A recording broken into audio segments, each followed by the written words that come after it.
The Masque of the Red Death by Edgar Allan Poe. The Red Death had long devastated the country. No pestilence had ever been so fatal or so hideous. Blood was its avatar and its seal, the redness and the horror of blood. There were sharp pains and sudden dizziness, and then profuse bleeding at the pores, with dissolution. The scarlet stains upon the body, and especially upon the face of the victim, were the pest ban which shut him out from the aid and from the sympathy of his fellow men. And the whole seizure, progress, and termination of the disease were the incidents of half an hour. But the Prince Prospero was happy and dauntless and sagacious. When his dominions were half depopulated, he summoned to his presence 1,000 hale and light-hearted friends from among the knights and dames of his court, and with these retired to the deep seclusion of one of his castellated abbeys. This was an extensive and magnificent structure, the creation of the prince's own eccentric yet august taste. A strong and lofty wall girdled it in. This wall had gates of iron. The courtiers, having entered, brought furnaces and massy hammers and welded the bolts. They resolved to leave means neither of ingress nor egress to the sudden impulses of despair or of frenzy from within. The abbey was amply provisioned. With such precautions the courtiers might bid defiance to contagion. The external world could take care of itself. In the meantime it was folly to grieve or to think. The prince had provided all the appliances of pleasure. There were buffoons, there were improvisatori, there were ballet dancers, there were musicians, there was beauty, there was wine. All these and security were within. Without was the Red Death. It was towards the close of the 5th or 6th month of his seclusion, and while the pestilence raged most furiously abroad, that the Prince Prospero entertained his 1,000 friends at a masked ball of the most unusual magnificence. It was a voluptuous scene, that masquerade. But first let me tell of the rooms in which it was held. These were 7, an imperial suite.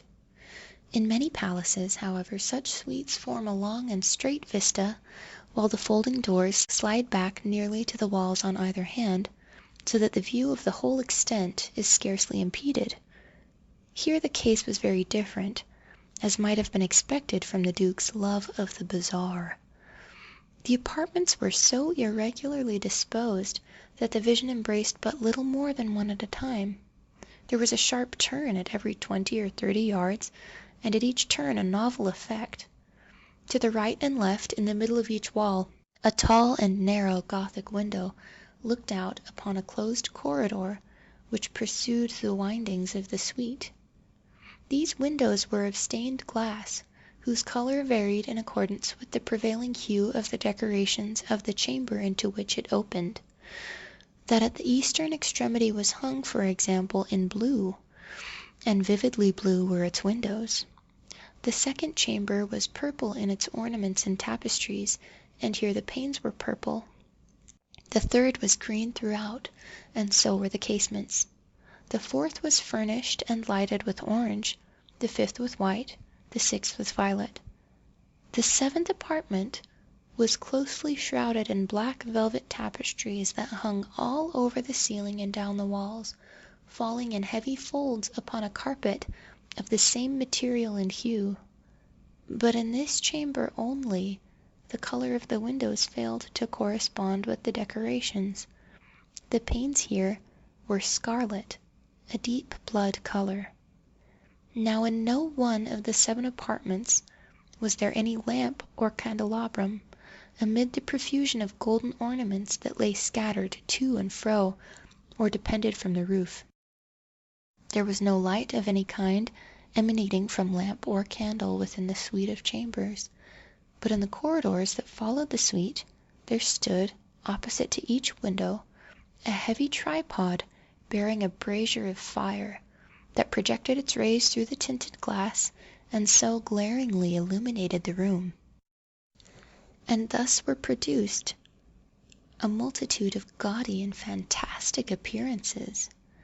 But in the western or black chamber, the effect of the firelight that streamed upon the dark hangings through the blood-tinted panes was ghastly in the extreme, and produced so wild a look upon the countenances of those who entered, that there were few of the company bold enough to set foot within its precincts at all. It was in this apartment also that there stood against the western wall a gigantic clock of ebony. Its pendulum swung to and fro with a heavy, dull, monotonous clang. And when the minute hand made the circuit of the face, and the hour was to be stricken, there came from the brazen lungs of the clock a sound which was clear and loud and deep, and exceedingly musical, but of so peculiar a note and emphasis that, at each lapse of an hour, the musicians of the orchestra were constrained to pause momentarily in their performance to hearken to the sound, and thus the waltzers perforce ceased their evolutions, and there was a brief disconcert of the whole gay company. And while the chimes of the clock yet rang, it was observed that the giddiest grew pale, and the more aged and sedate passed their hands over their brows, as if in confused reverie or meditation. But when the echoes had fully ceased, a light laughter at once pervaded the assembly. The musicians looked at each other and smiled as if at their own nervousness and folly, and made whispering vows each to the other that the next chiming of the clock should produce in them no similar emotion. And then, after the lapse of 60 minutes, which embrace 3,600 seconds of the time that flies, there came yet another chiming of the clock, and then were the same disconcert, and tremulousness, and meditation as before. But in spite of these things, it was a gay and magnificent revel. The tastes of the Duke were peculiar. He had a fine eye for colors and effects.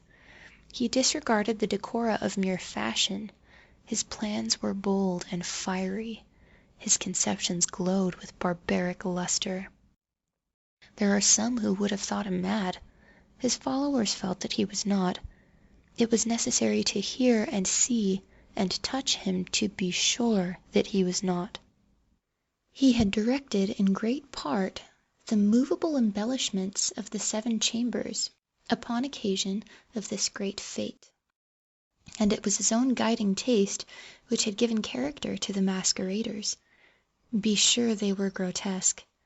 There were much glare and glitter, and piquancy and phantasm, much of what has been seen since in Hernani. There were arabesque figures with unsuited limbs and appointments. There were delirious fancies, such as the madman fashions.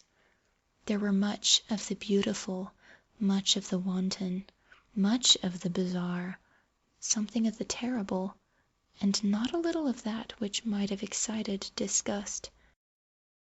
To and fro in the 7 chambers there stalked, in fact, a multitude of dreams, and these, the dreams, writhed in and about, taking hue from the rooms, and causing the wild music of the orchestra to seem as the echo of their steps.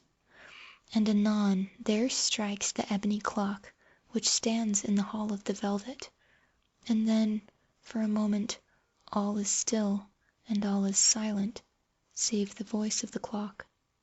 The dreams are stiff frozen as they stand, but the echoes of the chime die away. They have endured but an instant, and a light half-subdued laughter floats after them as they depart. And now again the music swells, and the dreams live, and writhe to and fro more merrily than ever, taking hue from the many-tinted windows through which stream the rays from the tripods.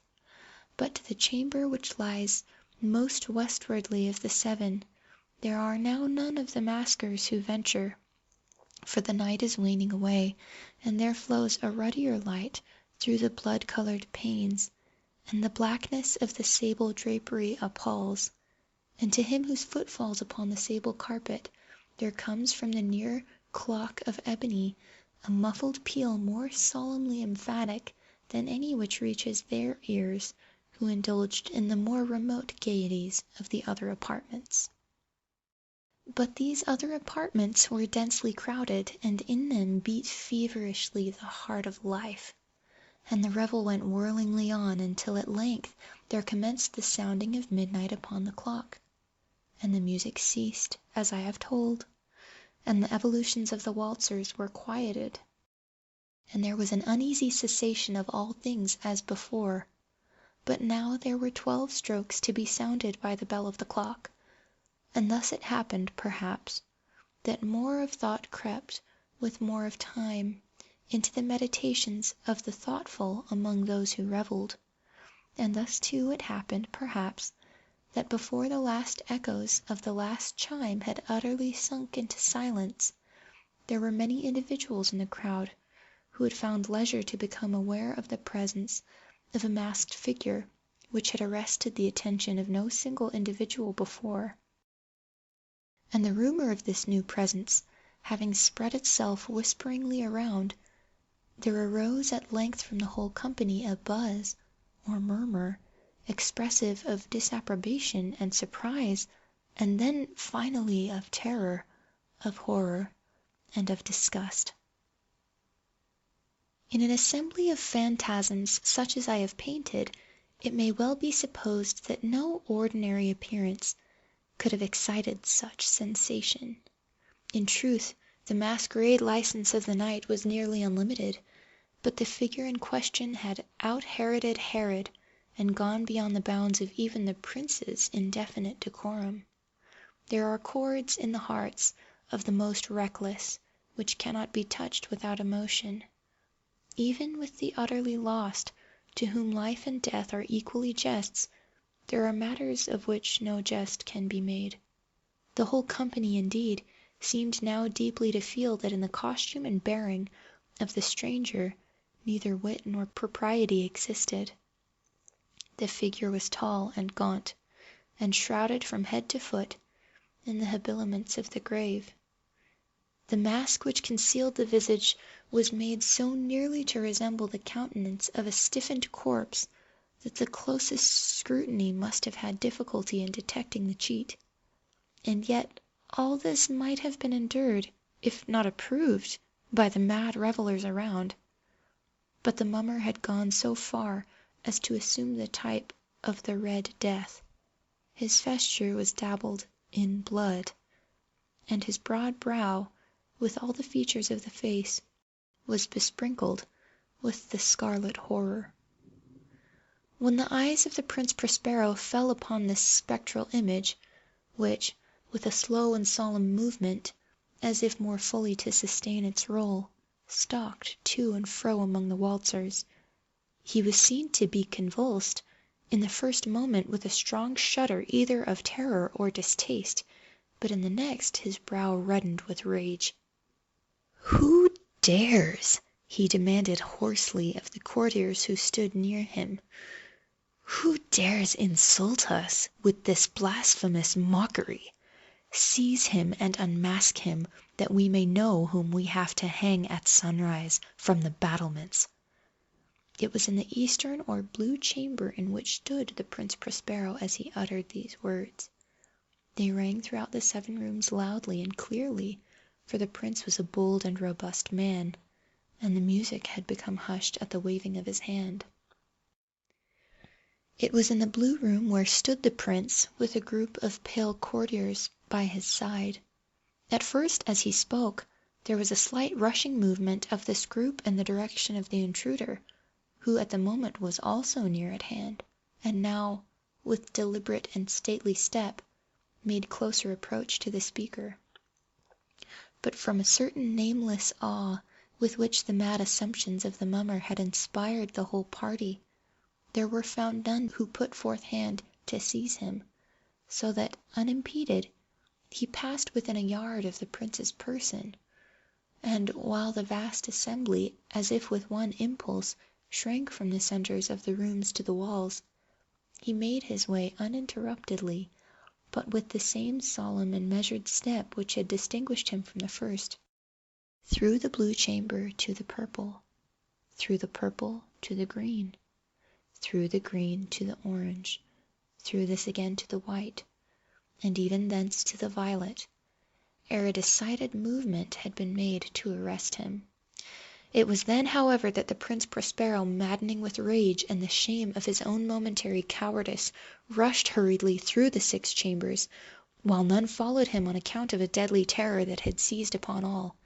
He bore aloft a drawn dagger, and had approached, in rapid impetuosity, to within 3 or 4 feet of the retreating figure, when the latter, having attained the extremity of the velvet apartment, turned suddenly and confronted his pursuer.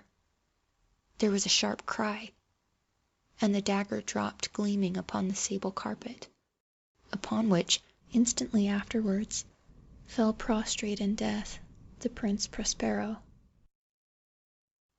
Then, summoning the wild courage of despair, a throng of revellers at once threw themselves into the black apartment, and seizing the mummer, whose tall figure stood erect and motionless within the shadow of the ebony clock, gasped in unutterable horror at finding the grave cerements and corpse-like mask, which they handled with so violent a rudeness, untenanted by any tangible form. And now was acknowledged the presence of the Red Death.